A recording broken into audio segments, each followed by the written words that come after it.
এই গোটা মুর্শিদাবাদটা যার নামে, নবাব মুর্শিদ কুলি খাঁ। নবাব মুর্শিদ কুলি খাঁর একমাত্র মেয়ে, তো ওনার কবর এখানে। সুজাউদ্দৌলা ওনার স্বামী। তো সুজাউদ্দৌলা ছিলেন মুর্শিদ কুলি খাঁর জামাতা। তো আমরা দেখি, যদিও এটা দেখার মতো তেমন কিছুই নাই, উপরে কিছু ধ্বংসাবশেষ আছে। মূলত কবরস্থানটাই দেখতে যাব। এখানেও একটা কবর দেখতে পাচ্ছি, কিন্তু এটা কার কবর নাম টাম কিছুই লেখা নাই, জানা নেই।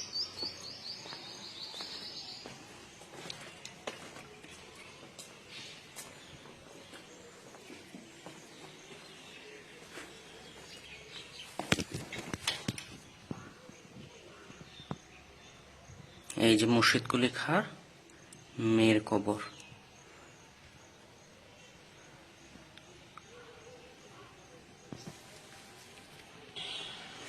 একটা জিনিস দেখলে বোঝা যায় যে একটা সময় যারা সাম্রাজ্য পরিচালনা করত বা যাদের আঙুলের ইশারায় এই বিশাল সাম্রাজ্য চলতো, তাদের আজকের যে পরিণতি বা তারা আজকে যেভাবে সাহিত্য আছে, কতটা অবাক করার মতো একটা বিষয়। এই মুর্শিদাবাদে একটা প্রচলিত কথা আছে যে মুর্শিদ কুলি খাঁর মেয়ে নাকি তার একটা কুষ্ঠরোগ হয়েছিল, সে এই কুষ্ঠরোগটা সারার জন্য নাকি বাচ্চাদের কলিজা খাওয়ানো হতো তাকে। তো বাচ্চাদের কলিজা খাওয়ার পরে নাকি তার অভ্যাসে পরিণত হয়ে যায়। তখন সুজাউদ্দৌলা নাকি এই তার স্ত্রীকে হত্যা করে।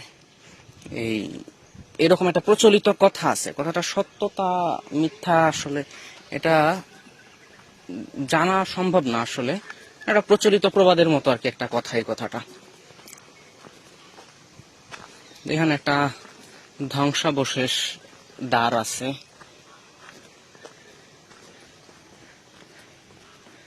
কল্পনা করা যায় একটা সময় এটা কি ছিল, আর কালের বিবর্তন আজকে সেটা কিসে পরিণত হয়েছে।